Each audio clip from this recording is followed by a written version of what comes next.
Bien. Dans la continuité de notre journée d'hier, sur le thème de la véracité de l'écriture, nous avons la joie et l'honneur d'accueillir ce matin Madame Marie-Christine Cerutti-Sandrier, qui est philosophe de formation et par son activité, son enseignement, théologienne. Elle nous vient de Rome, en passant par Strasbourg, et enseigne, oui, c'est étrange à dire, enseigne à l'université d'État de Minsk. Et elle y enseigne la théologie. Ce matin, donc, elle avait préparé, elle a à son actif une conférence sur l'historicité des évangiles, dont d'ailleurs certains exemplaires sont ici, pour ceux que cela intéresserait. Mais il ne fallait pas le dire. Donc, elle les donnera gracieusement. On va faire un jeu des 1 000 € là, pour savoir à qui l'attribuer. Et elle a de plus l'avantage de ce matin de nous présenter donc ce thème, cette discussion sur l'historicité des évangiles, question centrale, au moins depuis Renan, vous le savez, en s'appuyant aussi sur l'archéologie chrétienne. Et ça, c'est fort intéressant. Nous espérons avoir le temps de pouvoir vous poser quelques questions après l'exposé et de pouvoir nous imprégner par l'image et par le cœur surtout, de ces données visuelles qu'elle nous soumettra en même temps que les fruits de sa science. Voilà, à vous madame. Monsieur Nuis, juste avant une petite, oui. petite intervention, juste pour quelques détails techniques, donc on a mis en place le tableau des covoitures. Vous parlez de l'historicité des évangiles.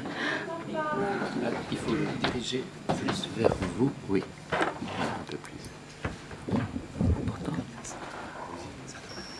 Je disais, ça marche maintenant, oui, apparemment. Je disais donc que je vais vous parler de l'historicité des évangiles, c'est-à-dire vous expliquer pourquoi nous pouvons être sûrs que les évangiles se sont passés dans un pays déterminé, au milieu d'hommes et de femmes qui portaient chacun un nom, et que ça n'est pas comme on le dit souvent maintenant, malheureusement, des histoires qui ont été arrangées, voire inventées.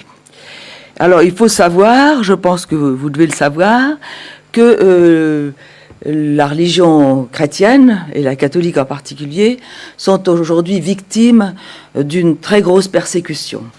Une persécution qui vient aussi bien de l'extérieur que malheureusement de l'intérieur. C'est-à-dire que nous avons parmi nos pasteurs, parmi ceux qui devraient nous donner des informations précises, des personnes qui, au contraire, nous expliquent que les évangiles ont été remaniés, qu'ils ont été écrits tardivement par des gens qui n'avaient jamais mis les pieds en Terre Sainte, et par conséquent que on laisse planer naturellement l'éventualité, si ça n'est la certitude, que les évangiles en fait ne sont pas fiables. Et c'est malheureusement la meilleure façon de démolir la religion chrétienne.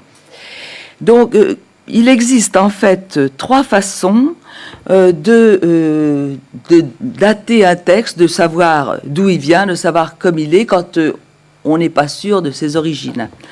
Et ces 3 façons sont d'une part la langue, c'est-à-dire non seulement, bien sûr, l'hébreu, l'araméen, le français, l'anglais, tout ce que vous voudrez, mais aussi la façon dont cette langue est parlée.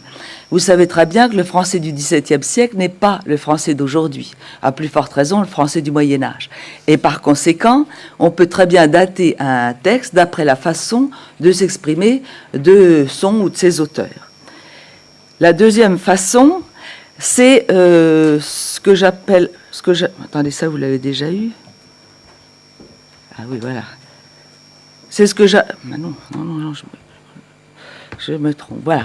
C'est ce que j'appelle le support, c'est-à-dire le papyrus, le parchemin, l'encre utilisée, et même la forme des lettres, qui permet de dater également le texte en question et de savoir son origine.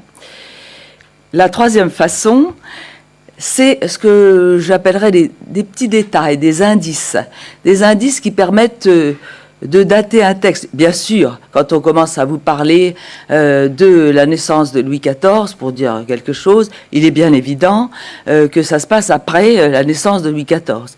Mais il y a des indices. Vous voyez, bon, dans ce tableau du Caravage, vous avez toutes sortes de choses qui permettent, regardez ce fauteuil, regardez, on ne le voit pas bien, mais enfin la tapisserie qui est là en dessous, la façon d'être habillé des personnes présentes, c'est quelque chose qui a été revu par la suite, qui n'est pas quelque chose de l'époque de Jésus.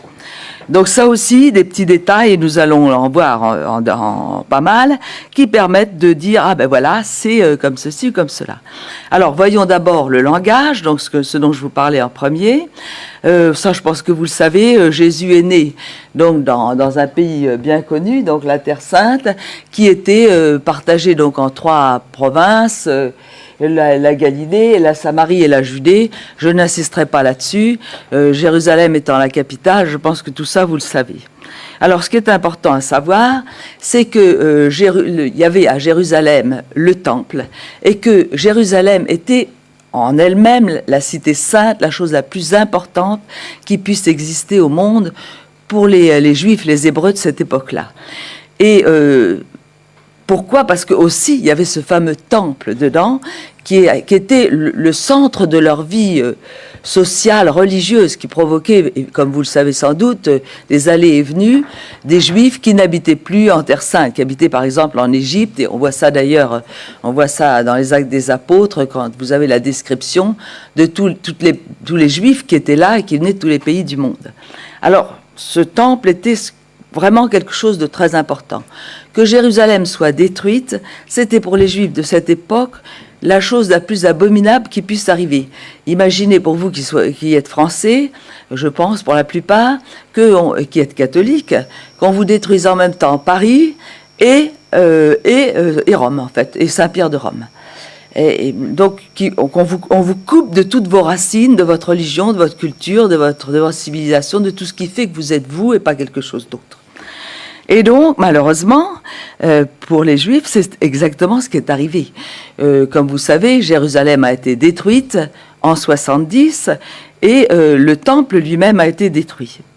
Alors, quand ça a eu lieu, les Juifs ont été emmenés en déportation dans le monde entier, enfin dans le monde romain entier, tout autour du bassin méditerranéen, quand ils n'ont pas tout simplement été tués sur place.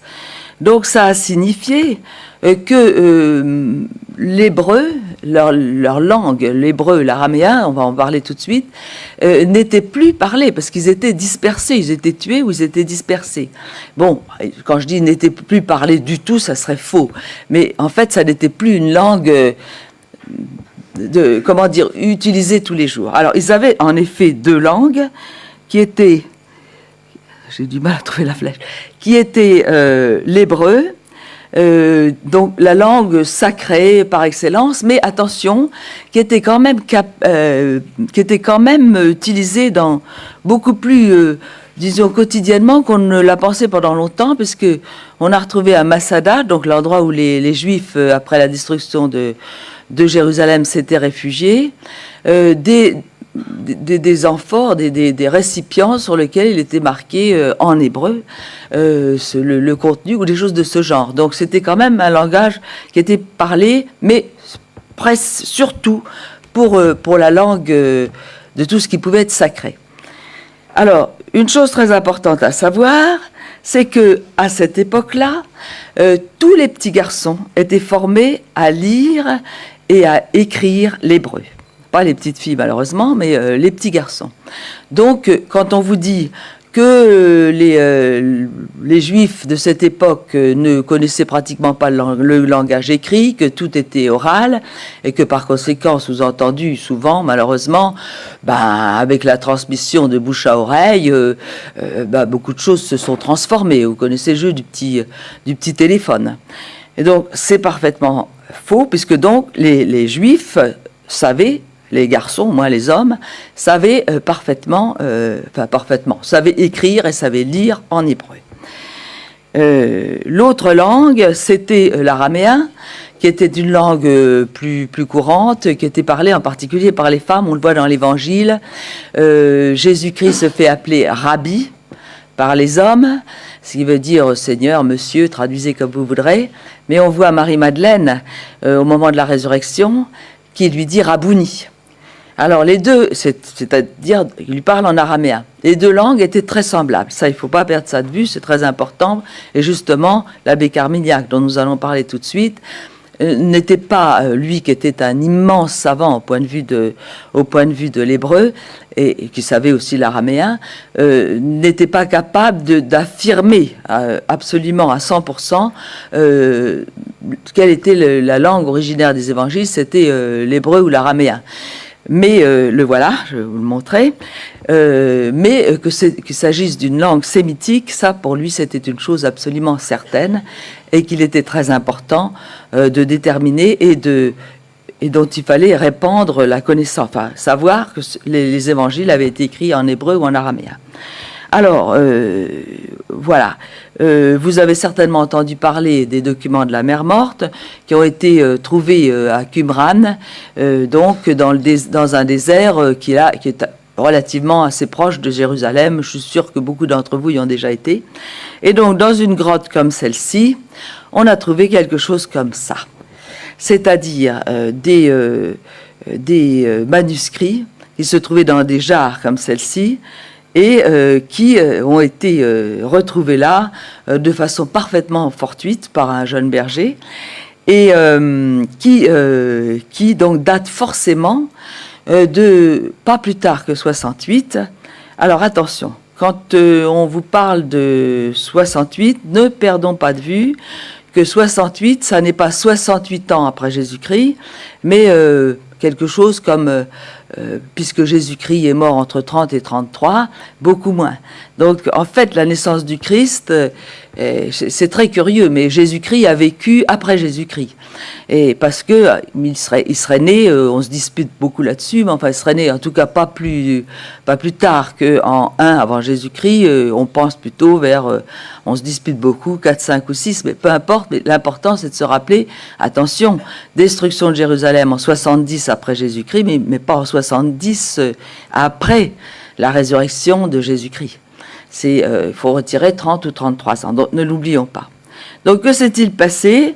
L'armée romaine est donc arrivée, puisque les Juifs ne voulaient pas se soumettre, sous le commandement de Titus, et a donc mis le feu à Jérusalem, ils l'ont détruite, et donc à ce moment-là, les Juifs, comme je vous ai dit, ont été emmenés en déportation. Alors, justement, c'est parce que les Esséniens, ou peu importe, les personnes qui habitaient à Qumran, ou les Juifs ont eu l'idée de cacher ces documents dont je vous ai montré une jarre tout à l'heure, pour que ça ne soit pas détruit par l'armée romaine qui était en train d'arriver, qu'ils ont été cachés là, et qu'il a fallu attendre pratiquement 2000 ans, un petit peu moins, puisqu'on les a retrouvés en 1947, si mes souvenirs sont bons, et pour les découvrir et pouvoir les analyser, et savoir ce qu'ils contenaient et découvrir des choses extraordinaires.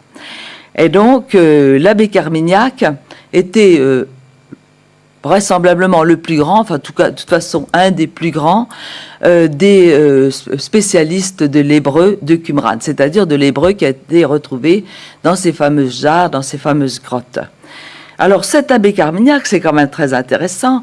Quand il était au séminaire, on l'avait formé à croire dans la rédaction tardive des évangiles, c'est-à-dire entre, et à mon avis, c'est pas un hasard, 70 date où Jérusalem a été détruite et il ne restait pratiquement plus rien, et 100 après Jésus-Christ. On verra tout à l'heure pourquoi cette date de 100 est retenue. Et donc, il y croyait tout bonnement. Et donc, on disait que les évangiles avaient été formés par des communautés chrétiennes qui les avaient écrits en toute bonne foi, mais enfin, sur la qualité de l'authenticité du contenu des évangiles, vous savez sans doute comme moi que on émet toutes sortes de doutes. D'abord parce qu'ils ont été écrits quand même relativement tardivement. On aurait bien voulu, évidemment, enfin, quand je dis on, je veux dire les théologiens à la mode auraient bien voulu qu'ils aient été écrits même jusqu'en 170 après Jésus-Christ, comme on a prétendu pour l'évangile de Saint Jean. Malheureusement, il y a quelques petites raisons dont on va parler tout à l'heure qui prouvent que vraiment, au-delà de 100, c'est pas possible. Donc, alors l'abbé Carmignac, qui connaissait quand même bien le grec aussi, a donc eu l'idée un jour, pourquoi pas, puisqu'il était spécialiste de l'hébreu de Qumran, de traduire l'évangile de Saint Marc, qui était le plus court et qui était censé aussi être le plus ancien, de le traduire dans l'hébreu de Qumran pour voir ce que ça allait donner. Et ça a été une révélation. Non, zut, ça fait pas les effets. Je suis désolée. Non, normalement, on devrait avoir un passage de l'évangile en grec à l'évangile en hébreu qui se fait avec une... Oh, pardon. Je vois malheureusement que j'ai pas l'effet. C'est un effet que j'avais préparé, mais enfin, vous le trouverez dans mon... On voit s'effacer l'évangile en grec pour voir ensuite l'évangile en hébreu. Et donc, il a découvert que l'évangile avait été écrit non pas en grec, mais en hébreu, parce que ceux d'entre vous qui connaissent une langue étrangère savent très bien, ou plusieurs, savent très bien que quand il s'agit d'une langue qui a été traduite, par exemple du français, ça se voit, parce que ça se traduit très facilement. Et donc l'abbé Carmignac a vu qu'en quelques heures, il était arrivé à traduire de façon magnifique cet évangile de Saint Marc en hébreu de Qumran. Et c'est là qu'il a dit, mais ça n'est pas possible, cet évangile, et après il s'est intéressé aux deux autres synoptiques, cet évangile a été écrit en hébreu, ou en araméen, donc dans une langue sémitique. Alors, il ne faut pas penser pour ça que l'évangile ait été écrit d'une façon, en mauvais grec. Non, c'était du bon grec. Mais, comment vous dire ? Ça y est, ça part tout seul maintenant. Mais, pourquoi il part tout seul ? Non, il ne doit pas me faire ça. Il faut l'arrêter. Parce que voilà, vous avez des expressions comme celle-ci qu'un étranger n'aurait pas compris sur le champ. Prendre la mouche, vous voyez ce que ça donne pour quelqu'un qui ne sait pas le français. Poser un lapin, voilà. Et évidemment, ce ne sont pas être dans les petits papiers. Voilà. Un cœur d'artichaut. Voilà. Tomber dans les pommes. Bon, je suis contente parce que vous riez. Et c'était ça le but. J'espère que ça va. Là, il ne fait pas le... Non. Normalement, il bouge. Non, il ne bouge plus. Voilà. Bon, cette fois-ci, il faudrait qu'il s'arrête quand même. Donc, l'abbé Carmignac a découvert toutes sortes de formules de cette sorte qui étaient traduites mot pour mot en grec et auxquelles un grec ou n'importe qui d'ailleurs qui n'est pas connu les langues sémitiques n'y aurait rien connu. Alors, il en a déduit très justement que forcément ces évangiles avaient été écrits quand Jérusalem était toujours sur pied. Vous avez là la maquette de Jérusalem qui se trouve à Jérusalem, que vous connaissez peut-être, et donc avant la destruction de Jérusalem. Et donc, quand les témoins oculaires étaient toujours vivants, puisque Jérusalem a été détruite en 70, donc il restait encore pas mal de gens qui étaient vivants du temps de Jésus-Christ. Alors, imaginez un petit peu, quelle que soit la ville où vous habitez, que vous ayez un prédicateur qui vienne vous raconter qu'il y a 30 ou 40 ans, il y avait dans votre ville un homme qui faisait des miracles, qui faisait voir les aveugles et ressusciter les morts, et qui, par-dessus le marché, a été crucifié, et qui a disparu, ou pis, est ressuscité. Si on venait vous raconter ça, que vous ayez moins de 40 ans, vous iriez demander aux plus anciens, dites, c'est vrai cette histoire-là? Et les plus anciens diraient, mais enfin, c'est pas possible. Et malheureusement, là aussi, il y a une animation où vous voyez tous ces... Ah voilà, ça y est, ça vient là. Voilà, ils vous diraient, non, mais qu'est-ce que c'est que cette histoire? C'est pas possible. Et donc, on aurait jeté tout ça au feu et les évangiles ne nous seraient jamais parvenus. Alors, avec l'abbé Carmignac, mais séparément, c'est ça qui est extraordinaire, nous avons plusieurs savants qui ont fait la même découverte. Donc ici, vous voyez Claude Tresmontant. Carmignac disait, l'évangile de Saint Marc et celui de Saint Luc ont été écrits d'abord en hébreu ou en araméen. Les éléments de l'évangile de Saint Matthieu, non, je dis des bêtises, Saint Matthieu et Saint Marc ont été écrits en araméen ou en hébreu.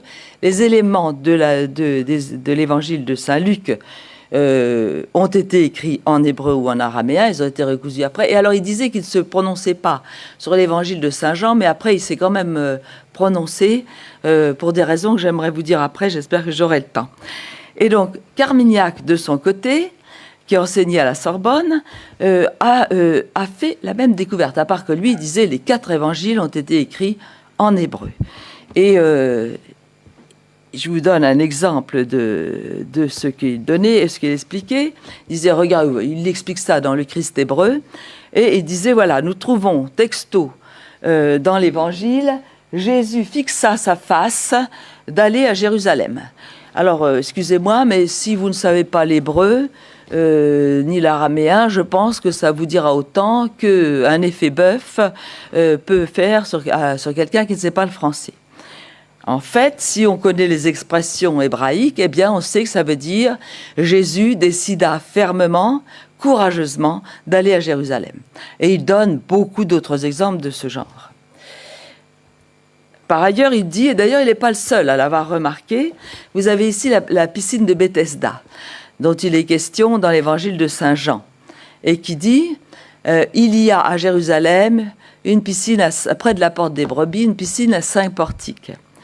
Et il dit comment, si l'évangile de Saint Jean, qui est censé être le plus tardif, a été écrit vers 100 après Jésus-Christ, quelqu'un peut-il dire il y a au présent, et non pas il y avait à Jérusalem une piscine, etc.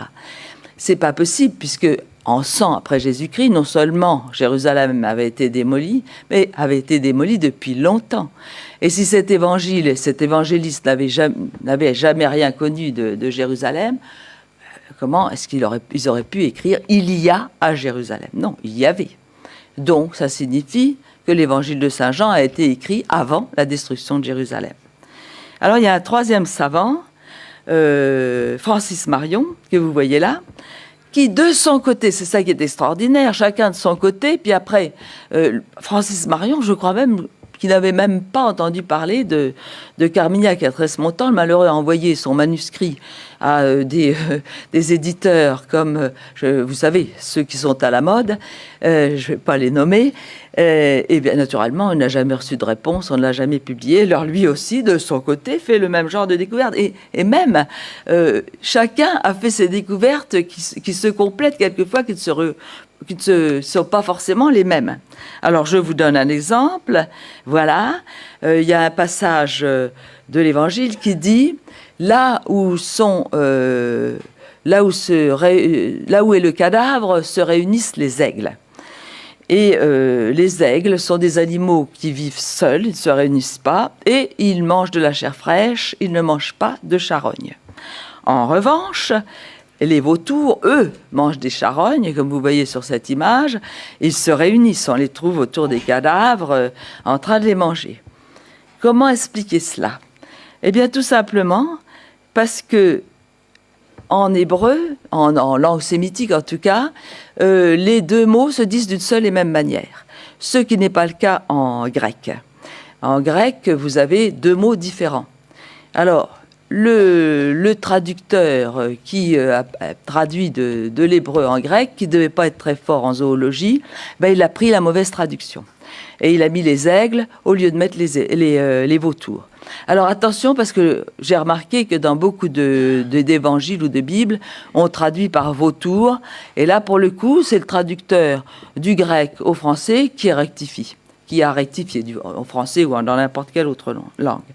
Donc nous nous retrouvons avec 3 savants qui, chacun de son côté, a fait ces mêmes découvertes linguistiques pour dire que les évangiles avaient certainement été écrits avant la chute de Jérusalem, donc avant 70, donc quand il y avait encore des témoins oculaires. Alors je vais vous parler maintenant d'une découverte, excusez-moi si je ne suis pas très au fait, mais c'est une découverte que j'ai faite, c'est pas moi qui l'ai faite, mais j'ai découvert que quelqu'un, ou plusieurs personnes exactement, avaient fait ces découvertes, c'est tout récent, et je ne saurais trop recommander aux organisateurs de ces réunions comme aujourd'hui d'en inviter le principal représentant qui est anglais mais qui parle français. Alors voilà de quoi il s'agit. Vous avez cette dame, donc qui s'appelle Ilan, qui est Ilan, pardon, qui, vous avez ses titres en dessous, professeur d'études juives à l'Université libre de Berlin, mais qui est juive donc, et qui a eu la curiosité de faire des recherches pour savoir quels étaient les noms qui étaient le plus donnés aux Juifs dans l'Antiquité tardive. Alors elle l'a fait pas seulement pour la Terre Sainte, ce que nous appelons la Terre Sainte, mais aussi pour les Juifs de la diaspora, en particulier ceux qui habitaient en Égypte. Et donc, elle a été chercher ça, et ça rejoint donc nos désirs de connaissances archéologiques, aussi bien sur les ossuaires que dans les documents de Qumran, donc des documents de la mer Morte, que sur ce qu'on appelle ça, les pierres, vous savez, sur lesquelles il était écrit des choses. Et elle a mis aussi dedans le Nouveau Testament. Et de cette façon, elle a donc pu classer quels étaient les prénoms qui étaient, ou noms, appelons ça comme ça, qui étaient le plus donnés à l'époque qui nous intéresse, justement, en fait, à l'époque de Jésus-Christ. Alors, on a un autre savant anglais, vous avez son nom là, professeur émérite à l'Université Saint-Andrews en Écosse, qui lui est protestant, je crois, qui a eu la curiosité, lui, de retirer des listes de Madame Ilan, de retirer les noms qu'elle avait fait entrer, Madame Ilan avait fait entrer dans les statistiques, les noms qui étaient tirés du Nouveau Testament, pour ensuite faire la comparaison entre les noms juifs de l'époque, sauf le Nouveau Testament, avec justement les noms juifs donnés dans le Nouveau Testament. Et la ressemblance au point de vue de la statistique entre les noms qu'on donnait hors du Nouveau Testament et les noms qu'on donnait dans le Nouveau Testament se ressemblent extraordinairement. Alors, vous avez donc ce conférencier anglais que je vous recommande d'écouter ou d'aller trouver sur Internet, parce que c'est là que je l'ai trouvé. Et c'est d'ailleurs sous-titré, il y a un site Internet où c'est sous-titré en français. Et donc, il s'appelle Peter Williams, avec qui d'ailleurs je suis entrée en contact, et qui a fait, alors non seulement il a repris donc les découvertes et les recherches des deux précédents, mais il les a approfondies et élargies, comme vous allez voir. Alors ça donne ceci. Donc le prénom le plus répandu, regardez, c'est Simon. Vous avez, attendez, il faut que je mette mes lunettes là. C'est voilà Simon, le premier, numéro 1. Deuxième, Joseph. Troisième, Lazare ou Éléazar, ce qui revient au même, et ainsi de suite. Donc vous avez le total de toutes les fois où on a trouvé, où elle a trouvé, enfin Madame Ilan, ces noms. Vous avez, sauf ceux du Nouveau Testament, vous avez ici le nombre de personnages du Nouveau Testament qui portent ce nom, des personnages différents évidemment, dans Flavius Joseph, sur les ossuaires et dans les documents de la mer Morte. Et donc vous voyez qu'évidemment il y a beaucoup moins de prénoms, de noms donnés dans le Nouveau Testament que dans toute cette source qui a été regardée cette dame, mais vous voyez que malgré tout les chiffres, la proportion correspondent. Et si vous prenez, voilà, les deux noms d'hommes les plus, excusez-moi, j'ai pas eu le temps de traduire, hein, les plus donnés sont dans Israël Simon et Joseph, qui représentent 15,6%, 18,2% dans les évangiles et les actes des apôtres. Les 9 noms d'hommes les plus donnés, 41,5% pour Israël, 40% pour le Nouveau Testament. Pour les femmes, 28,6%, c'est Marie et Salomé, les deux noms les plus répandus, et 38% dans les évangiles et dans le Nouveau Testament. Et les 9 prénoms de femmes, vous l'avez en dernier là, 49%, 61%. Donc ça correspond. Alors, c'est bien pour ça que on a commencé à penser que peut-être quand même c'était pas par hasard et qu'il fallait bien envisager que ceux qui ont écrit les évangiles, ils n'ont pas écrit ça comme on le prétend des siècles ou des dizaines d'années plus tard. Ils n'ont pas écrit ça en tant que personne qui n'avait jamais mis les pieds en Terre Sainte, mais bien en tant que témoin oculaire de ce qui s'était passé. Alors là, voilà, vous avez le rang des noms en Égypte.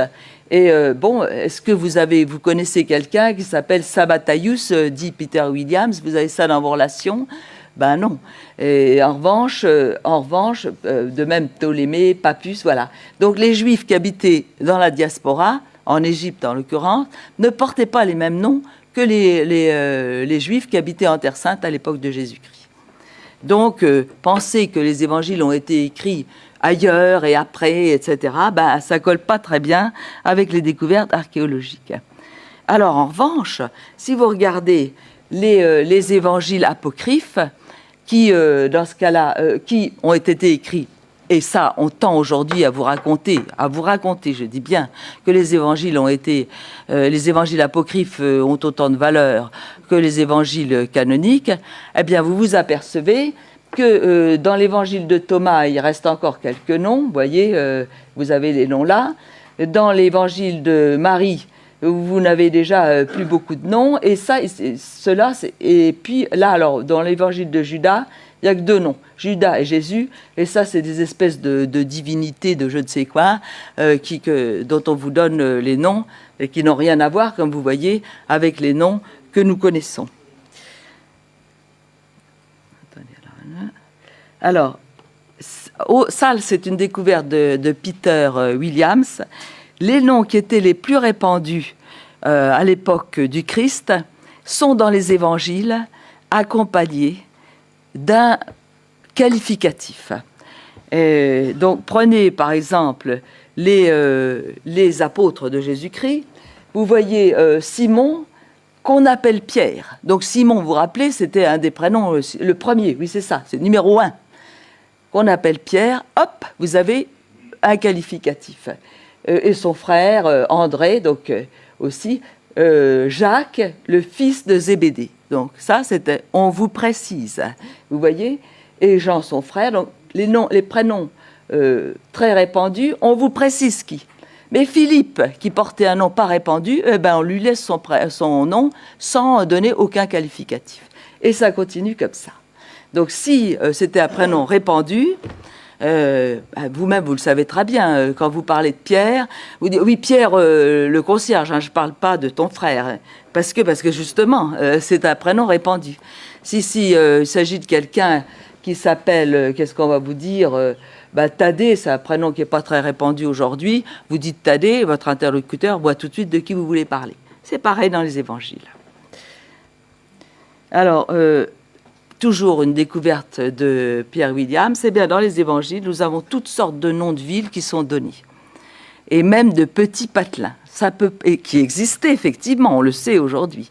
Donc ça ne peut pas avoir été inventé.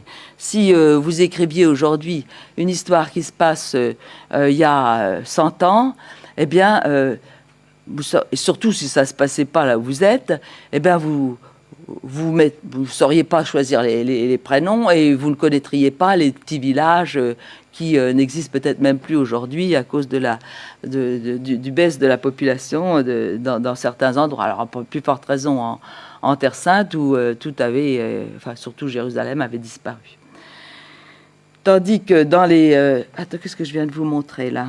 Oh là là, je suis toujours en retard. Hein. Dans les évangiles, vous avez de 12 à 14 villes pour chacun, etc. Tandis que dans les autres, eh ben, vous avez, voilà, dans l'évangile de Philippe, vous en avez 2. Dans les évangiles de Pierre et l'évangile du Sauveur, donc tous les apocryphes, vous en avez un qui est naturellement Jérusalem.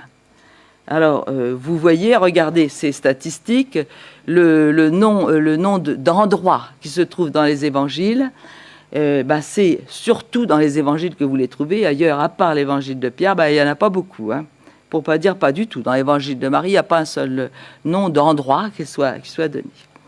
Voilà. Mais enfin, si vous pouvez voir cette conférence de Peter Williams, vous verrez, tout est expliqué très brillamment, je dois dire. Alors, nous passons maintenant au support des évangiles, c'est-à-dire les parchemins, l'encre, etc. Oui. Vous avez ici l'évangile de Saint Jean, un petit morceau de l'évangile de Saint Jean, qui a été retrouvé donc sur ce papyrus, on avait essayé, donc, comme je vous disais tout à l'heure, de dire que l'évangile de Saint Jean avait été écrit en 160 ou 170, mais alors ce papyrus qui a été découvert en Haute-Égypte et qui ne peut pas dater d'après 130, mais qui a été lui-même recopié sur un document qui ne peut pas dater de plus de 100 après Jésus-Christ, a été automatiquement daté de 100, alors qu'en fait, la source de l'évangile de Saint Jean peut très bien être largement antérieure, ce que je crois personnellement, et nous avons déjà vu tout à l'heure une des raisons pour lesquelles on peut être sûr que l'évangile de Saint Jean a été écrit du vivant des témoins oculaires. Alors, nous revenons à Qumran, vous voyez les grottes qui sont là. Et il y a une grotte qui a été particulièrement intéressante, c'est la grotte 7, que vous voyez ici, qui a subi un effondrement malheureusement, et dans laquelle on a trouvé, donc un jeune berger a trouvé, en cherchant les documents que vous voyez là, et un de ces documents s'est révélé être très intéressant, c'est-à-dire le 7Q5. Est-ce que c'est la peine que je vous en parle? Il y a dessus un passage de l'évangile de Saint Marc. C'est horriblement contesté, puisque, effectivement, il n'y a pas de doute, si c'est vraiment l'évangile de Saint Marc, ça signifie que l'évangile de Saint Marc a été écrit avant 68, date à laquelle les documents de Qumran ont été certainement déjà enterrés, si je peux dire, dans ces grottes pour les protéger de l'arrivée des Romains, et qui devaient avoir été retrouvés par la suite, et qui n'ont été retrouvés donc que près de 2000 ans plus tard. Et donc cet évangile que vous voyez, ce passage de l'évangile que vous voyez là, je n'ai malheureusement pas le temps de m'étendre beaucoup dessus, mais c'est un passage, voilà, vous avez la forme de ce document qui est au milieu d'un document plus large qui a été reconstitué. Attention, toutefois, parce que il y a voilà, là, ici, avant le kai, qui veut dire et qui commence un nouveau paragraphe. On a ici un trou, alors que normalement tout est écrit à la suite. Mais ça permet donc de voir, alors, ce qui est écrit dessus, c'est ça. Ils n'avaient rien compris à propos des pains, car leur cœur était endurci. Ayant terminé la traversée, ils abordèrent à Génézareth. Comme vous voyez, c'est un passage de l'Évangile qui sert de charnière. Vous avez l'histoire des pains, qui est une autre histoire. Vous avez le fait qu'ils ne comprenaient pas bien, ils n'étaient pas très doués au point de vue qu'on prenait, et qu'ils étaient donc en train de traverser, et puis ils abordent à Génézareth, et vous avez toute une autre histoire. Donc quand on vous concède que les évangiles ne sont que des petits récits qui ont été colportés oralement, etc., peut-être par écrit, mais enfin bon, et puis recousus par la suite, le 7Q5 met ça par terre, puisque vous avez un morceau d'évangile charnière dedans. Donc vous avez donc O'Callaghan qui a découvert cette chose, et qui a cherché tant qu'il a pu jusqu'à ce qu'il découvre que ça ne peut pas être autre chose que l'évangile donc de Saint Marc et ce passage qu'on vient de... Mais alors, il a été mis au silence, il n'avait pas le droit de dire des choses pareilles parce que les évangiles devaient avoir été écrits tardivement par des communautés imaginatives, etc. Et puis, Carsten Peter Tiede, donc un Allemand marié avec une Anglaise, a repris cette découverte et lui, il était papyrologue, donc il savait de quoi il parlait, d'ailleurs comme O'Callaghan. Et il a été contesté terriblement. Bon, il a écrit plusieurs livres. Je vous renvoie à ces livres pour trouver la réponse à toutes ces contestations qui me semblent fort claires. Et puis, vous avez la présidente honoraire des papyrologues mondiaux, Orsolina Montevecchi, qui a déclaré, elle qui est papyrologue, et pour cause, enfin, c'est vraiment un passage de l'évangile de Saint Marc. Et évidemment, on a essayé de mettre tout ça sous silence, mais il y a quand même des choses. Alors que justement, ça qui est intéressant, les gens qui contestent l'authenticité du 7Q5 ne sont en général pas du tout papyrologues. Mais les papyrologues, la plupart disent « Ah bah oui », et il n'y a pas que ceux dont je viens de vous parler, il y en a d'autres. Et pour compléter la chose, on a retrouvé, donc toujours dans cette même grotte 7, une jarre sur laquelle il était écrit en hébreu, mais d'une façon incorrecte. En fait, c'est vraiment quelqu'un qui ne savait pas trop écrire ça, quelque chose qui n'était rien d'autre que Rome. Or, on sait que les évangiles ont été écrits, l'évangile de Saint Marc a été écrit à Rome, on va en reparler plus tard, par Saint Marc, que ses amis avaient supplié de mettre par écrit la prédication de Saint Pierre. Et donc, ce papyrus a voyagé, pas en jarre évidemment, il y a des petits malins qui disent « Ah ben non, les jarres, elles sont de Qumran, ça, donc le document ne peut pas venir de Rome. » Oui, parce que j'ai oublié de vous dire, on savait que ce qui était écrit sur une jarre, donc à Qumran, ça désigne ou la provenance ou le propriétaire. Et là, évidemment, la provenance. Et non, j'ai interrogé une fois un communiste athée, naturellement, qui nous faisait une conférence sur les écrits de l'Antiquité. Je me suis bien gardé de dire pourquoi. Je lui posais la question, comment voyager les écrits à l'époque du Christ. Enfin, j'ai pas dit du Christ, mais enfin, Antiquité romaine. Et il m'a dit, ça a voyagé dans des boîtes en bois. Et il m'a donné des raisons pour lesquelles on pouvait en être sûr. Et donc, le papyrus en question qui a voyagé pour arriver en Terre Sainte, donc de Rome, a vraisemblablement voyagé dans une boîte en bois et a été mis ensuite dans une jarre qui a été faite sur place. Donc vous avez la réponse à ce genre d'objection. Ah oui, ça, bon, je vais passer parce qu'on ne va pas avoir le temps que je vous explique ça. Donc Tiede, toujours lui, a été voir sa femme étant anglaise. Il a eu l'occasion d'aller voir au Magdalen College d'Oxford un autre document qui porte, là c'est pas contesté, des passages de l'évangile de Saint Matthieu, et en bon papyrologue, il a examiné tout ça, il a dit ça peut pas avoir été écrit plus tard que 70. Donc encore une fois, je ne vous fais pas un dessin, vous voyez ce que je veux dire. Voyons maintenant les indices pour la date, c'est-à-dire la troisième partie, la troisième possibilité donc de dater les évangiles. Vous avez ici une dame, Madame Genot-Bismuth, qui était juive et agnostique, pour ne pas dire athée, professeure à la Sorbonne Nouvelle, qui a été faire des fouilles à Jérusalem juste après la fameuse guerre des 7 jours, et qui a découvert, par exemple, le palais de Caïphe, dont vous voyez ici une reproduction, et en disant, bah oui, c'est bien là qu'a eu lieu le fameux procès, quand Jésus est passé devant Caïphe.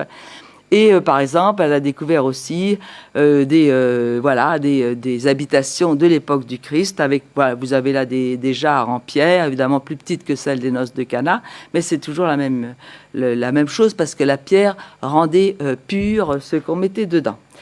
Et donc, elle a déclaré, en bon athée, n'oublions pas, ou au moins agnostique, qu'il est impossible que l'évangile de Saint Jean, justement celui qu'on considère comme le plus romancé, écrit le plus tard possible, a forcément été écrit par quelqu'un qui connaissait parfaitement, parce qu'il n'y a pas une erreur dedans, et elle était spécialiste à la Sorbonne, professeur, donc spécialiste de l'histoire juive du 1er siècle avant et du 1er siècle après Jésus-Christ. Donc on est en plein dedans. il est impossible que cet évangile ait été écrit par quelqu'un qui ne connaissait pas très très bien le milieu des grands prêtres de Jérusalem, donc à l'époque du Christ. Alors une autre jeune femme que vous voyez ici, Ilaria Ramelli, s'est donné le mal de lire tous les documents antérieurs au Christ, enfin oui, antérieurs au Christ, non je dis des bêtises, postérieurs au Christ, mais de l'Antiquité, et pour voir si, mais postérieurs de peu comme vous allez voir, mais enfin elle a été très loin d'ailleurs, pour voir si au 1er siècle, et donc au début du second, mais surtout au 1er siècle, il y avait déjà des indices de la connaissance des évangiles. Et en effet, elle a recueilli une riche moisson. Par exemple, Pétrone, avec son Satyricon, elle l'analyse de fort près, et elle dit ça, c'est une satire des évangiles qui est écrit par quelqu'un qui en avait eu connaissance. Et ce qui est plus important, qui s'adressait à un public qui connaissait. Alors, elle part, l'objection qu'on peut lui dire, mais comment pouvez-vous dire qu'en fait, ça n'est pas l'inverse, que ceux qui ont écrit les évangiles se sont inspirés de Pétrone? Ceux qui ont lu Pétrone reconnaîtront facilement qu'il est impossible que les évangélistes aient été piochés dans quelque chose d'aussi... disons, grivois, voilà, la source de leurs écrits sur Jésus-Christ. Et de même, dans l'Hercules Oetaeus, dont on ne connaît pas l'auteur, mais c'est peut-être bien Sénèque, donc tous les deux morts, bon sang, quelle année, en 60 ou 70, je ne me rappelle plus, pardonnez-moi, je ne me souviens plus, connaissait donc les évangiles. Et donc s'adresser à un public, l'Hercules Oetaeus, c'est une pièce de théâtre, un public donc à Rome qui, saisissait l'humour parce qu'il connaissait en fait les évangiles, même si c'était pour s'en moquer. Alors, autre chose, vous avez ici une photo d'Herculanum, et vous avez là une maison qu'on appelle la maison du centenaire, et qui a été, c'est très curieux, cette maison, figurez-vous, on a été visiter avec mon mari cet endroit, et justement toutes les maisons sont retapées, etc. Pas celle-là, interdite au public, pas possible d'y accéder. Pourquoi, vraisemblablement? Pourquoi? Vous allez comprendre. Parce qu'on y a retrouvé ceci. Voilà. Et on peut pas. Et alors, pour trouver la photo que vous avez là, on a dû faire tous les bistrots, tous les marchands de cartes postales, etc. On a trouvé cette vieille carte postale poussiéreuse au fond d'un bistrot de petite qualité, disons. Autrement, on ne la trouve pas. Alors, une autre croix a également été trouvée à Pompéi. Malheureusement, elle s'est effacée, mais quelqu'un en avait fait le dessin, donc vous voyez là. Et puis, vous avez ce graffiti, également trouvé à Pompéi. On se dispute pour savoir comment l'interpréter, mais il est certain qu'il est question des chrétiens. Donc ça veut dire que dans des petites villes qui se trouvent quand même loin de Rome déjà, à une époque précédant la fameuse éruption du Vésuve en 68, le christianisme était déjà connu. Et comment est-ce qu'il a pu parvenir là si les évangiles n'étaient pas déjà écrits?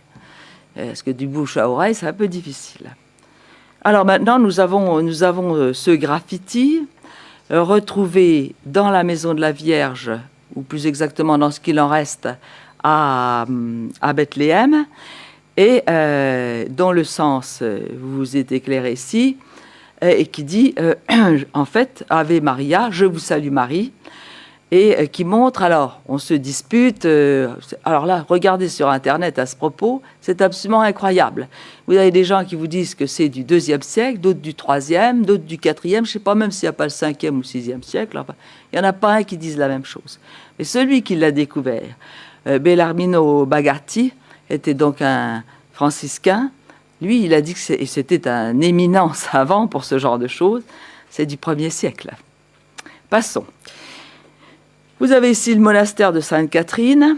au mont Sinaï, où on a retrouvé ceci. Donc là, je suis désolée, c'est pas ceci. Ça a été recopié sur les documents qui ont été retrouvés là par le professeur Garit. Et j'ai donc, c'est dans un livre que j'ai trouvé par le plus grand des hasards à la bibliothèque de Fribourg en Suisse, et qui dit des choses qui sont quand même assez intéressantes. Ce sont des documents qui datent du Xe, XIe siècle. Il y en a deux. Ce que j'ai souligné, je vais vous le faire voir maintenant d'un peu plus près. Voilà, vous avez l'évangile de Saint Matthieu, et à la fin de l'évangile de Saint Matthieu, je ne sais pas si vous avez, voilà, l'évangile, c'était l'évangile de Saint Matthieu, qui a été écrit 8 ans après l'ascension de notre Seigneur Jésus-Christ. Ensuite, vous avez l'évangile de Saint Marc, la même chose, écrit 11 ans après l'ascension de notre Seigneur, l'évangile de Saint Luc, 15 ans, et l'évangile de Saint Jean, 32 ans. Comment se fait-il que ces dates qui, m'a dit le professeur Zaninotto, avaient déjà été données,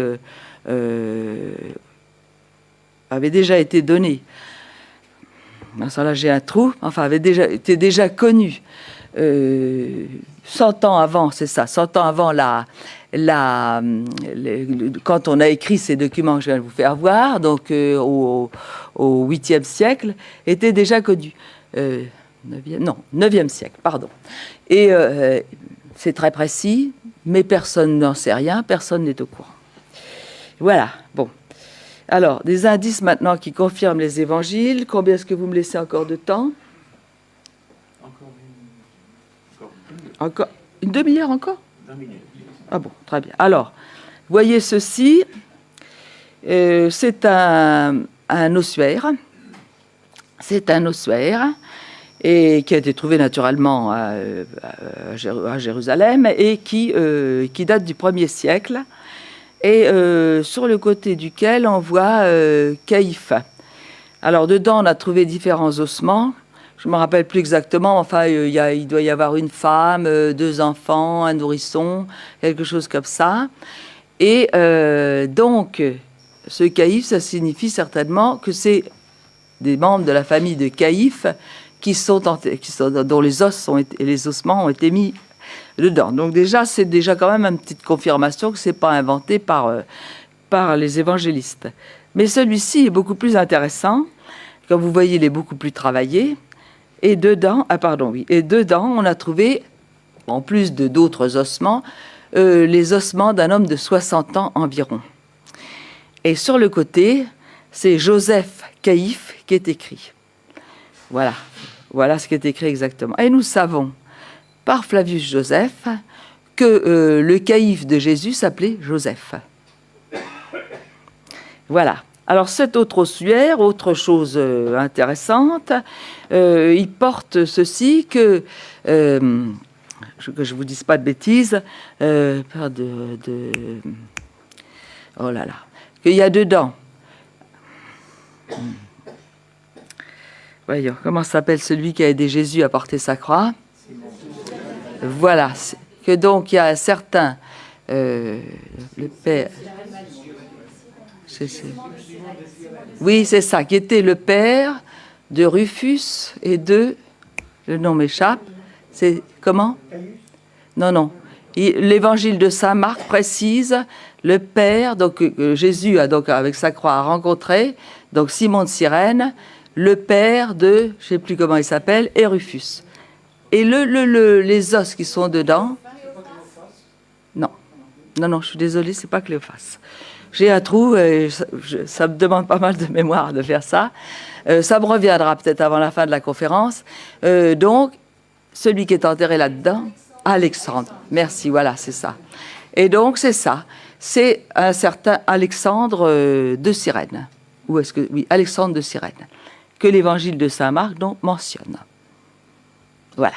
Alors, que ce soit justement une coïncidence, oui, c'est possible, mais tout de même.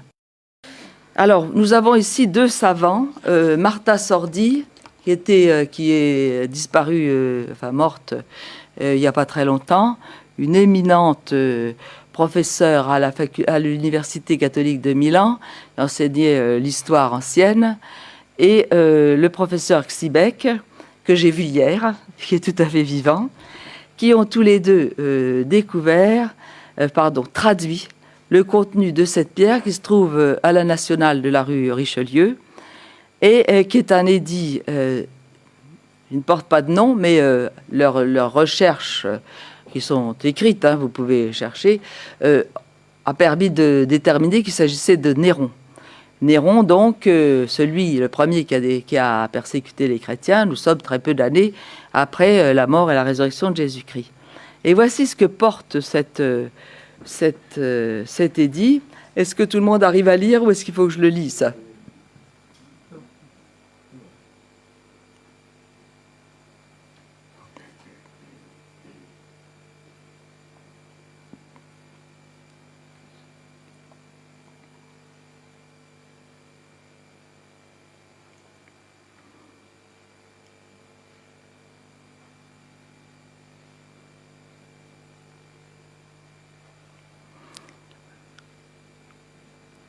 Je peux continuer. Donc, où est-ce que ça a été découvert ? Justement, à Nazareth. Et souvenez-vous que, justement, on a prétendu que... ah non, j'ai supprimé ça. Que les disciples de Jésus étaient des Nazaréens et que c'était eux qui avaient subtilisé le corps en pleine nuit. Oui, c'est ça, en pleine nuit. Et que, donc, cette résurrection n'existait pas. Et donc... Ce récit que nous trouvons donc dans l'Évangile qui dit voilà ce qu'on a fait, le bruit qu'on a fait courir à propos de la disparition du corps de Jésus. Hop, on retrouve maintenant cet édit de Néron pour contrecarrer le christianisme. Nous avons maintenant quelques indices qui expliquent les évangiles. Vous connaissez certainement le récit de la tempête apaisée. Et qui dit exactement, donc dans l'évangile de Saint Marc, donc, qui est en fait l'évangile de Saint Pierre, puisque Saint Marc a simplement mis par écrit la prédication de Saint Pierre. Donc Jésus était à la poupe sur un coussin dormant. On retrouve ce bateau dans le lac de Génézareth, il est de l'époque du Christ, et on comprend tout d'un coup pourquoi est-ce que... pourquoi à la poupe, puisqu'à la poupe, ça pouvait gêner la manœuvre, comment est-ce qu'on pouvait dormir, etc. Bien, on a retrouvé ce bateau où il y avait, à la poupe justement, un espace couvert où un homme pouvait dormir. Donc Jésus-Christ était... Ah pardon, c'est pas à la poupe que dit l'Évangile, il me semblait bien qu'il y avait quelque chose qui n'allait pas. C'est dans la poupe. L'Évangile dit dans la poupe. Et Jésus-Christ était effectivement dans cette espèce de réduit qu'on a retrouvé sur ce bateau qu'on appelle le bateau de Jésus. Mais enfin, vraisemblablement, ce n'est pas le bateau de Jésus, mais c'est une barque semblable à celle dont on se servait à l'époque. Autre épisode de l'Évangile qu'on ne comprend pas très bien, c'est l'épisode du paralytique qu'on a fait descendre par le toit. Et on dit, l'Évangile dit, il y avait tellement de monde que l'espace devant la porte était rempli. Il n'y a pas beaucoup de sens. Et quand on a retrouvé la maison de Saint-Pierre, j'ai malheureusement pas une photo plus précise, et maintenant c'est pire que tout, parce que comme vous savez, c'est protégé. Il y avait, figurez-vous, un renfoncement. Et ça se passait comme ça. Donc il y avait un décrochement par rapport à la rue, et donc les gens étaient dans cet espace, et c'était déjà plein. C'est pour ça qu'ils sont passés par le toit. Alors, des erreurs historiques, est-ce qu'on peut vraiment parler d'erreurs historiques, comme on a prétendu ? La fameuse piscine de Bethesda dont je vous parlais tout à l'heure, elle était donc à 5 portiques. Il y a à Jérusalem, près de la porte des brebis, une piscine à 5 portiques. Comment voulez-vous que quelqu'un qui aurait écrit les évangiles tellement de temps après les événements ait pu d'abord savoir ce que c'était que la porte des brebis et l'emplacement de cette piscine de Bethesda, vu que tout était rasé. Donc, on a inventé toutes sortes d'idées mythiques, les 5 doigts de la main de Dieu, les 5 premiers chapitres de la Bible, et je ne sais quoi, c'est du langage mythique, c'est symbolique, etc., jusqu'à ce qu'on retrouve la piscine en question, parce que 5 portiques, comment ça pouvait se mettre ? Eh bien, le 5e portique passait au-dessus des eaux comme un pont, tout simplement. Et donc, alors Messori ironise en disant la piscine de Bethesda est passée des mythes des théologiens aux cartes postales pour touristes. Ponce Pilate, on a prétendu qu'il n'avait jamais existé, et puis on retrouve cette pierre retournée dans le théâtre de Séphoris, qui, vous en avez peut-être entendu parler, qui parle clairement de Ponce Pilate, qui par-dessus le marché était le préfet vous voyez, voilà, sous Tibère, exactement. Voici maintenant la maison de la Vierge qui est à Lorette. On a dit que ça devait être faux, que cette histoire d'ange, etc., qu'il l'avait apporté à Lorette, que donc tout ça, c'était des mythes. Surtout qu'il y a une deuxième maison de la Sainte Vierge à Nazareth. Et donc, elles ne peuvent pas être toutes les deux justes. Et puis, figurez-vous qu'en prenant les mesures et tout, on s'est aperçu que les deux maisons correspondaient parfaitement l'une à l'autre, que les maisons de Nazareth étaient faites de cette façon. Il y avait une partie creusée dans la roche qui servait de remise, de hangar, et puis une partie construite qui était construite sur le devant et qui servait d'habitation. Et donc, je voudrais vous donner tous les détails qui prouvent que cette maison qui est à Lorette, c'est bien vraiment la maison de la Vierge. Il y en a beaucoup. Je vous renvoie à notre bulletin. J'ai fait un article dessus il y a un certain nombre d'années, et ça démontre vraiment que dans les moindres détails. Alors la chose intéressante, c'est dans cette histoire que la maison a été transportée par des anges. Il se trouve qu'il y a un document qui date du mariage d'Itamar Marguerite Angelo en 1294 avec un cousin, d'ailleurs, un parent du roi de France qui était Saint-Louis, que d'ailleurs, attendez, voilà, on voit, que je vous le fasse voir, oui, on voit sur la maison de la Vierge, là, c'est Saint-Louis. Et donc, qui a été peint évidemment largement après que la maison ait été construite.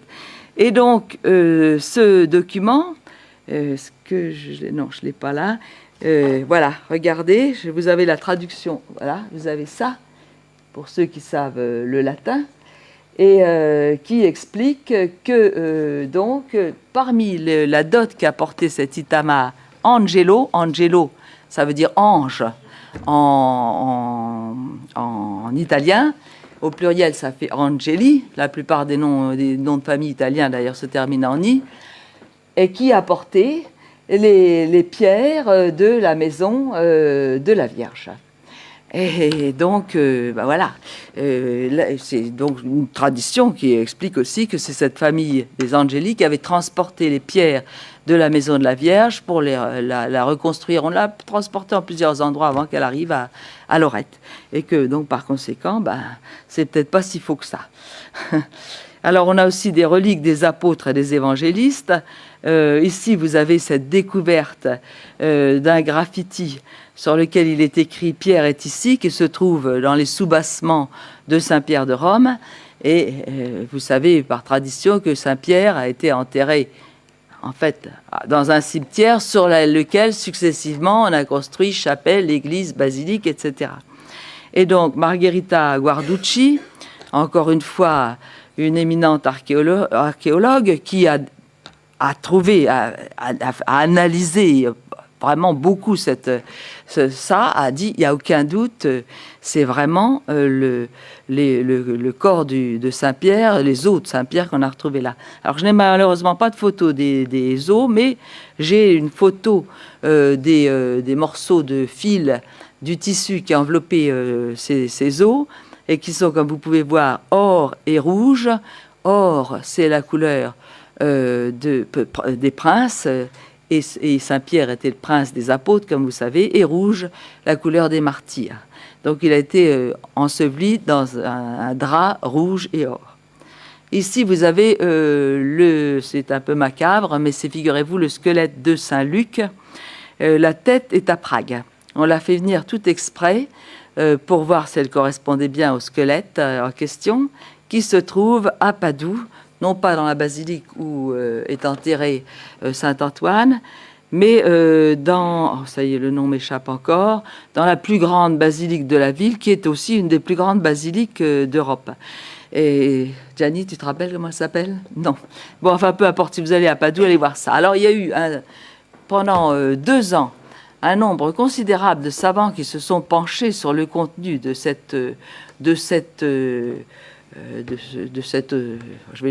tombeau, en fait, qui se trouve là, parce qu'il y a les orthodoxes qui ont réclamé d'avoir un morceau du squelette de Saint-Luc, ce qui a fait que on s'est dit, il serait vraiment là-dedans. Et donc, ils en ont eu, on leur a donné une côte, finalement. Et donc, beaucoup de savants se sont penchés là-dessus.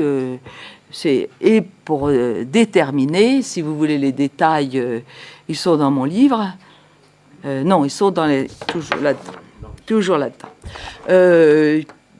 Pour décréter qu'il s'agit bien du squelette de Saint-Luc et qu'il n'y a aucun doute là-dessus et on a su même des détails sur son anatomie, sur l'âge de sa mort, etc. C'était assez extraordinaire. Alors, à Rome, nous avons 2 églises qui se disputent l'honneur d'avoir accueilli Saint Paul. C'est donc Saint Paul à la Regola.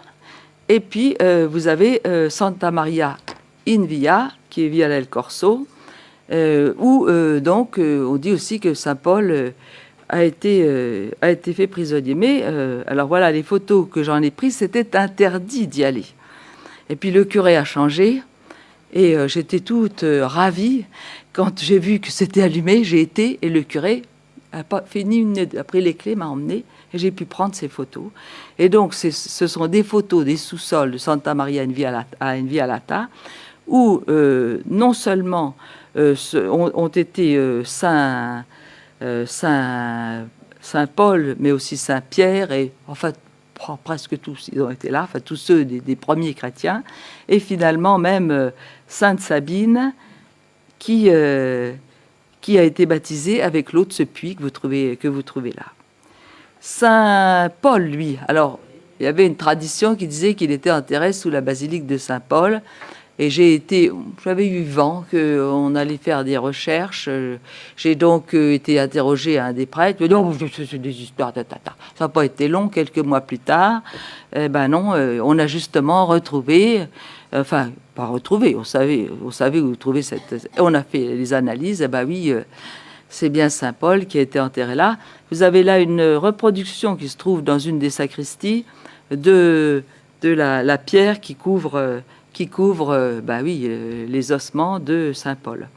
Et vous voyez les petits trous que vous voyez dedans, c'était pour faire passer des morceaux de tissu ou quoi que ce soit avec un fil qui permettait de dire et de vendre ou de donner aux pèlerins des morceaux de tissu qui avaient touché Saint Paul. Voici une autre église qui est encore à Rome et qui est la basilique Saint-Marc. Et nous avons des textes de Papias et Clément d'Alexandrie au IIe siècle qui disent que Saint Marc a écrit son évangile sur la demande des premiers chrétiens qui l'ont supplié de mettre par écrit la prédication de Saint Pierre et qui ont été jusqu'à lui prêter une maison, laquelle maison étant au pied du Capitole, que vous voyez ici. Alors au-dessus, donc... Alors ça, on le conteste à 100%. Non, gna, c'est le pape Saint Marc qui a été enterré là et pas Saint Marc. Mais alors en faisant des recherches, d'abord je me suis fait traiter de tous les noms par le curé qui était là avant. Puis heureusement, là aussi ça a changé. Et voyez la porte qui est là, ça descend au sous-sol, mais ils sont toujours interdits, on n'a pas le droit d'y aller. Et ça se dégrade tant que ça peut. Et on m'a dit qu'en effet, en dessous, il y a une maison romaine qui date de l'époque qu'il faut, Et il y avait une belle mosaïque représentant une vigne qui est un des symboles chrétiens. Et donc, je vous dis entre nous, ça a bien des chances d'être cette fameuse maison où saint Marc a écrit son évangile. Alors, on a quand même ce pavement, enfin j'ai obtenu cette image, cette photo du pavement qui se trouve dans la basilique du IVe siècle, sur laquelle on a construit, etc. Mais alors, ce qui est curieux, c'est qu'il y avait une route, figurez-vous, qu'on a rétrécie pour pouvoir laisser le mur de la fameuse maison qui était en dessous intact. Donc pour tout ça, je vous renvoie à l'article, les recherches que j'avais faites moi-même, de notre bulletin Carmignac, dans lequel vous avez toutes les explications que vous trouvez aussi sur Internet, des raisons pour lesquelles on a lieu de croire que c'est bien la maison où saint Marc a écrit son évangile qui est en dessous. J'ai encore combien de temps ? 5 minutes. Alors, ici, nous avons alors ça, si vous allez à Rome, allez à Sainte-Marie-Majeure.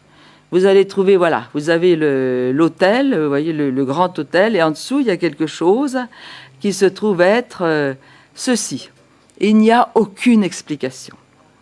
Mais j'ai su, je ne me rappelle plus comment, que c'était vraisemblablement les 2 pièces de bois que vous voyez là, c'était des pièces de bois qui étaient la crèche où Jésus-Christ, qui est nouveau-né, avait été placé.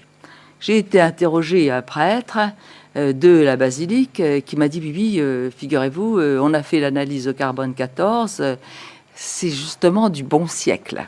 1. Et 2, c'est fait d'un bois de cèdre qu'on trouve un tout petit peu au Liban et tout à fait en Terre Sainte et nulle part ailleurs. » Je laisse ça à votre méditation. Voici maintenant le fameux titulus qui est à Saint-Merci, Sainte-Croix de Jérusalem, qui serait donc cet écriteau qui était sur la croix de Jésus. Sainte Hélène, la mère donc de Constantin, a été à Jérusalem et on l'a fait couper en 3. Nous n'avons plus que une partie donc est restée à Constantinople, une partie est partie à Constantinople, une partie est restée à Jérusalem, une partie est venue à Rome. Et vous l'avez là, donc sans son reliquaire. Vous voyez que c'est écrit de droite à gauche dans les 3 langues, aussi bien l'hébreu qui est en haut dont on ne voit plus grand-chose, qu'en dessous le grec et en dessous encore le latin. Vous avez, on le met retourné. C'est écrit en latin Nazarinus, donc Jésus de Nazareth, le roi des Juifs, Nazarinus, alors que dans les écrits du Moyen-Âge, on disait Nazarenus.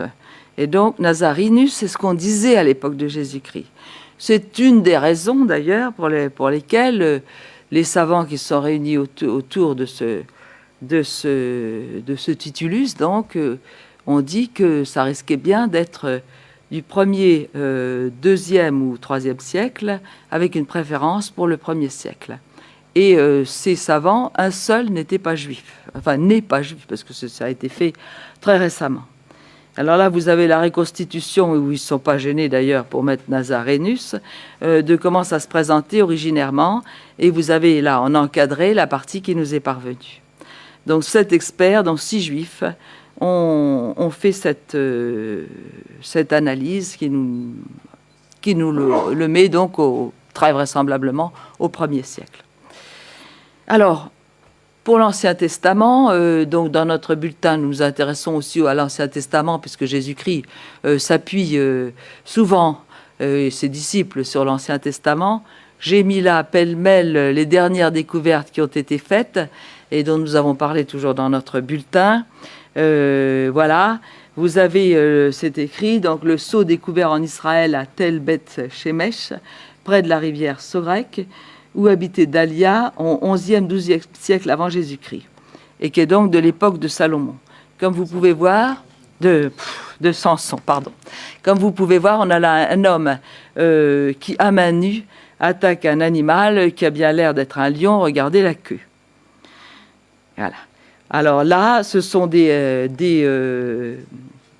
reliquaires ayant forme de temple, préfigurant, parce qu'ils sont plus anciens que le temple de Jérusalem, des éléments du futur temple de Jérusalem, découverts, etc., à Khirbet Qeiyafa, par le professeur Joseph Garfinkel.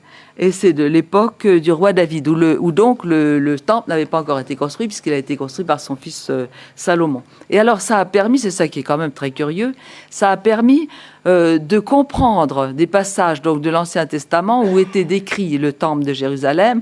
On ne comprenait pas très bien, mais trouvant ça, on a compris comment se présentait l'architecture du temple en question. Ceci, donc, c'est une boule là, c'est-à-dire une espèce de sceau, portant le nom de Bethléem et datant du 8e, 7e siècle avant Jésus-Christ. Alors, pourquoi est-ce que c'est important? Parce qu'on prétend qu'on ne parlait de Bethléem nulle part ailleurs que dans l'Ancien Testament, dans la Bible, évidemment, dans le Nouveau aussi, et que donc, par conséquent, ça devait être un nom inventé puisqu'on n'en avait aucun reste. Paf, on découvre ça. Tout ça, c'est récent, hein. Ici, voilà, ah oui, c'est le nom d'un des chefs de nuque de Nabuchodonosor. On est donc au 6e siècle avant Jésus-Christ, qui est donné, disons presque dans la Bible, presque par hasard, j'exagère à peine. Et voilà qu'on découvre dans je crois que c'est au British Museum, ou je sais plus où, enfin en Angleterre, qu'on a retrouvé ça. Un spécialiste a poussé un cri, c'est dans un de nos derniers numéros, en disant mais c'est un nom qui est dans la Bible. Et donc rendez-vous compte, quelque chose qui se passe en 595 avant Jésus-Christ est relaté dans quelque chose qui n'a rien à voir avec la Bible. Et là, voilà, découverte, alors là, ça date d'il y a 1 mois ou 2, on est assuré que ce que vous voyez là, c'est un des palais du roi David à Khirbet Qeiyafa. Et donc, voilà, bon, ça se passe de commentaires. Et puis, voilà, ça c'est contesté, mais enfin, je vous le montre quand même. C'est donc à Ar-Qarkon. On dit que c'est là que... on pense que Moïse s'est arrêté au mont Sinaï, mais donc un savant et des amis à lui ont dit non, ça doit se passer à tout autre endroit, celui dont vous voyez le nom là, parce que là, il y a toutes sortes de restes, dont ces pierres levées qui correspondent aux 12 tribus d'Israël. Je suis désolée, les 2 dernières, on ne voit pas très bien. C'est là, 11 et 12. Dont il est question dans la Bible au moment où donc Israël s'est arrêté au pied du mont Sinaï et qui sont là. Alors il n'y a pas que ça, il y a toutes sortes d'autres choses qui confirmeraient la chose. Je vous le mets entre parenthèses puisque donc on en discute pas mal. Mais si ça vous intéresse, cherchez sur internet Ar-Qarkon et vous verrez, vous aurez toutes sortes d'explications là-dessus. Puis pour finir, je vous montre une découverte aussi récente. Il s'agit de la tombe de Saint Philippe l'apôtre. La voilà en cours de découverte et la voilà toute découverte. Voilà, je crois que je n'ai pas dépassé le temps, j'espère. Merci. Excusez-moi pour tous les trous de mémoire, les erreurs de prononciation, les fautes que j'ai pu faire. Merci. Les mots sont faibles pour ce que nous venons d'entendre et de découvrir. Je pense que vous ne nous en voulez pas d'avoir retardé l'heure de la messe afin de pouvoir écouter tout ce que Madame nous a dit, qui est d'abord scientifiquement solide, irréfutable, et qui, une fois de plus, nous ancre dans l'idée de ce complot incessant contre la véracité, l'historicité des événements sacrés.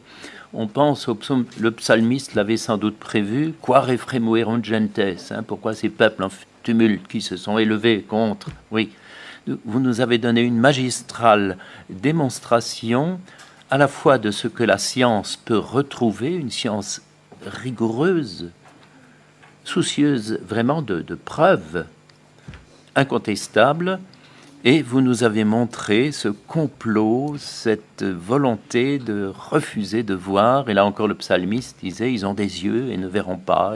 Eh oui, nous avons vraiment une illustration.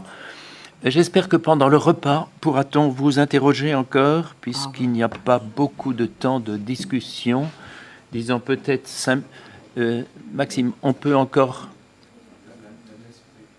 Donc, il nous accorde un quart d'heure. Merci. Il est bon de signaler que nous avons à Aix-en-Provence le pied de Saint-André apôtre avec toutes ses chairs. C'est mon épouse, conservateur des antiquités objets d'art des Bouches-du-Rhône, qui l'a redécouvert il y a quelques années. Je ne vois pas qui me parle. Ah, merci, oui. Pardon. Et donc, nous avons le pied de Saint-André apôtre avec toutes ses chairs, miraculeusement conservées depuis 2000 ans. Nous travaillons beaucoup, bien sûr, là-dessus avec mon épouse. On a fait une intervention à la cathédrale d'Aix-en-Provence sur à la fois l'histoire de Saint-André et l'histoire de la relique qu'on a remontée complètement. Et nous avons appris cet été que la jambe de Saint-André du genou, la jambe de Saint-André du genou jusqu'au pied est complètement conservée à Naples avec toutes ses chairs, là encore. Voilà. Mais l'essentiel de Saint-André n'est pas... À Amalfi. Le squelette est à Amalfi. Voilà. Et donc, il y a une partie, mais là, ça serait une très longue intervention pour rentrer dans les détails. Oui. Est-ce que vous connaissez aussi les travaux de l'abbé Mestre, la grande Christologie, en 20 et quelques volumes? Non. Non. Bon. Non, je suis désolée. Ils ont été réédités par les éditions Sarénie. De quelle époque? Quand est-ce que ça a été écrit? Ça a été écrit au XIXe siècle. Bon, ce prêtre est un prêtre de Troyes et a fait donc en une vingtaine de volumes toute l'histoire autour de Jésus-Christ. En particulier, il a un tome intitulé « Les 1200 preuves archéologiques, historiques, d'écrits de pierre lapidaire prouvant que Jésus-Christ et les apôtres sont du 1er siècle ». Très intéressant. C'est un travail monumental, absolument extraordinaire et complètement inconnu, donc a été réédité. Vous avez aussi dans les biographies... Où est-ce que je le trouve? Édition Sarénie. À Sarénie. Voilà, d'accord. Bon, j'ai un catalogue ici, je vous ferai voir les titres. Donc chaque apôtre est étudié avec toutes les vies de chaque apôtre, avec tous les éléments archéologiques, enfin des quantités de choses. C'est un monument gigantesque. Bien.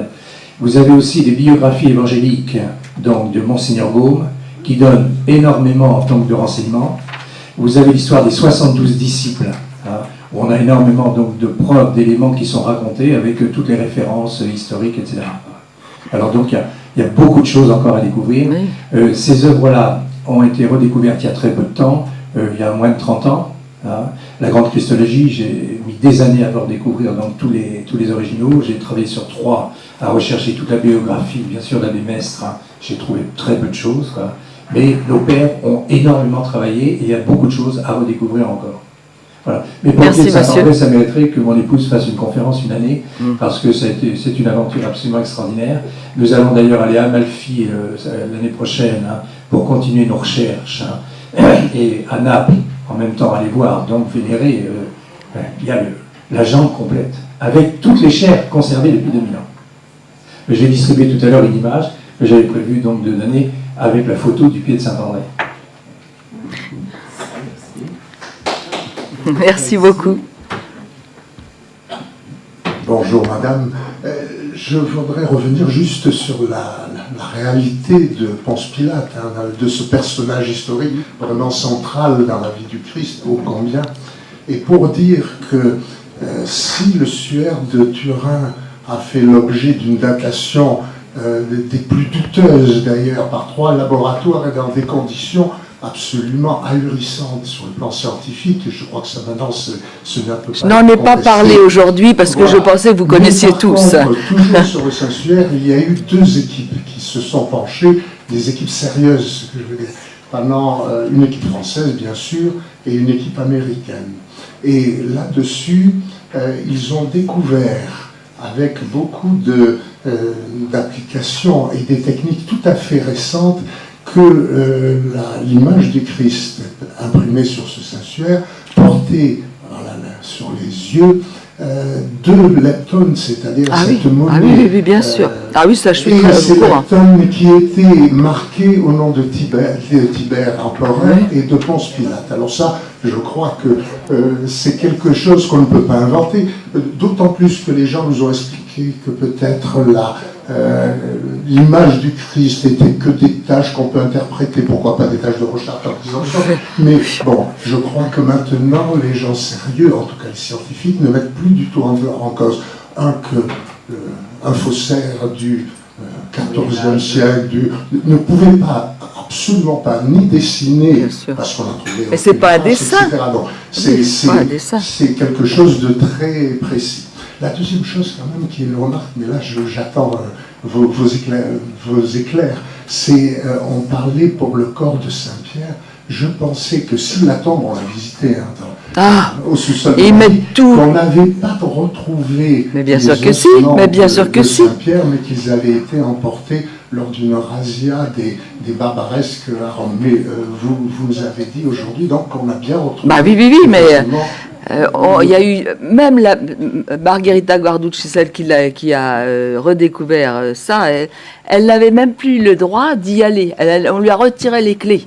Et donc, on a fait tout ce qu'on a pu pour que les touristes n'y aillent plus. Alors maintenant, quand même, bon, il faut s'inscrire, c'est difficile, etc. Voilà. Mais... Donc ça prouve aussi que la contre-information est toujours très agissante. Ah là là. Mais c'est moi qui vous remercie. Dites tous ceux qui me parlent, soyez gentils, préparez-moi un petit papier avec les références de ce dont vous me parlez. Parce que autrement, je ne suis pas physionomiste du tout, je ne vais pas vous reconnaître et je ne vais surtout pas me rappeler. Vous avez vu que j'ai un peu de problème avec la mémoire. Donc soyez gentils, préparez-moi ça gentiment. Merci. Dans votre démonstration si documentée, si convaincante, tout semble porter en fait sur l'écriture des évangiles. Et la seule allusion que vous ayez faite à la tradition orale, vous l'avez comparée à du téléphone arabe. Ah non, je ne me serais pas jamais permis de dire une chose pareille. Mais je peux vous certifier, tenez, c'est dans la conférence de Peter Williams, il cite un type qui se prétend théologien, qui dit vous pouvez pas faire confiance à quelque chose qui a été fait oralement. Et vous connaissez ce théologien à la gomme, excusez le terme, vous connaissez le jeu du téléphone arabe, et ben c'est pareil. Donc, si vous voulez, c'est pas moi qui le dis, mais il y a des gens qui se permettent de le dire. Voilà. Parce que justement, hier, j'ai fait moi une conférence. C'est dommage que vous n'y ayez pas pu assister. Donc en fait, par rapport pas été ici, vous voulez dire. Oui. Pardon, j'étais à l'Assemblée Générale de l'association Carmignac. Je pense que, si vous voulez, on voit bien que votre souci est un petit peu de montrer que la mise par écrit des évangiles s'est faite assez rapidement après. Oui, absolument.